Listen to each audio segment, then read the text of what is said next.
ചാലിയാർ പഞ്ചായത്തിൽ കാട്ടുപന്നി ശല്യം രൂക്ഷമാകുന്നു. നടപടി സ്വീകരിക്കാതെ വനം വകുപ്പും പഞ്ചായത്ത് അധികൃതരും. വേട്ടേക്കോട് സ്വദേശി രാജ്ഭവനിൽ OK രാജേഷിന്റെ കൃഷിയിടത്തിലെ 100ഓളം കപ്പകളാണ് ഇന്നലെ രാത്രി മാത്രം കാട്ടുപന്നിക്കൂട്ടം നശിപ്പിച്ചത്. നെന്മങ്ങാട് വേട്ടേക്കോട് ഭാഗത്ത് ഒരു മാസത്തോളമായിട്ട് കാട്ടുപന്നി ശല്യം അതിരൂക്ഷമായിട്ട് തുടരുകയാണ്.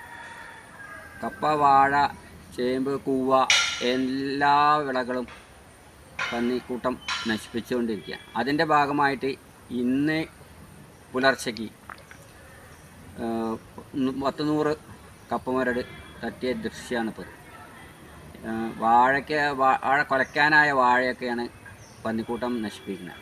കഴിഞ്ഞ ദിവസങ്ങളിലും 10ഉം 20ഉം വീതം കപ്പകളും പന്നിക്കൂട്ടം നശിപ്പിച്ചിരുന്നു. മേഖലയിൽ കാട്ടുപന്നി ശല്യം രൂക്ഷമായതോടെ സ്വന്തം ആവശ്യത്തിനും വിൽപ്പനയ്ക്കുമായി കർഷകർ ഉണ്ടാക്കുന്ന കപ്പ, ചേന, ചേമ്പ്, വാഴ എല്ലാം കാട്ടുപന്നികൾ നശിപ്പിക്കുകയാണ്. ശല്യക്കാരായ കാട്ടുപന്നികളെ വെടിവെച്ച് കൊല്ലാൻ പഞ്ചായത്തുകൾക്ക് അനുമതിയുണ്ട്. തോക്ക് ലൈസൻസ് ഉള്ള ആളുകൾക്കാണ് ഇതിന് ചുമതല നൽകുക. എന്നാൽ ചാലിയാർ ഗ്രാമപഞ്ചായത്ത് അധികൃതർ ഇക്കാര്യത്തിൽ കാണിക്കുന്ന അലംഭാവം കാട്ടുപന്നി ശല്യം രൂക്ഷമാകാൻ കാരണമാകുന്നുണ്ട്. ജനവാസ കേന്ദ്രങ്ങൾക്ക് സമീപം കാടുകളിലും സ്വകാര്യ വ്യക്തികളുടെ സ്ഥലങ്ങളിലെ കുറ്റിക്കാടുകളിലും ഉൾപ്പെടെയാണ് കാട്ടുപന്നികൾ തമ്പടിക്കുന്നത്.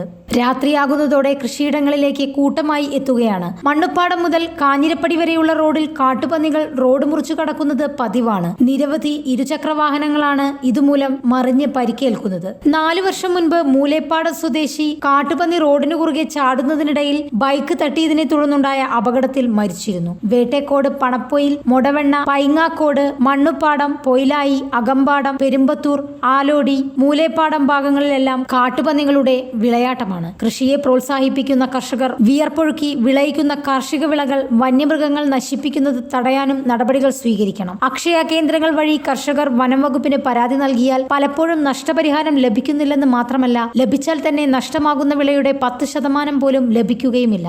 News desk, News 99.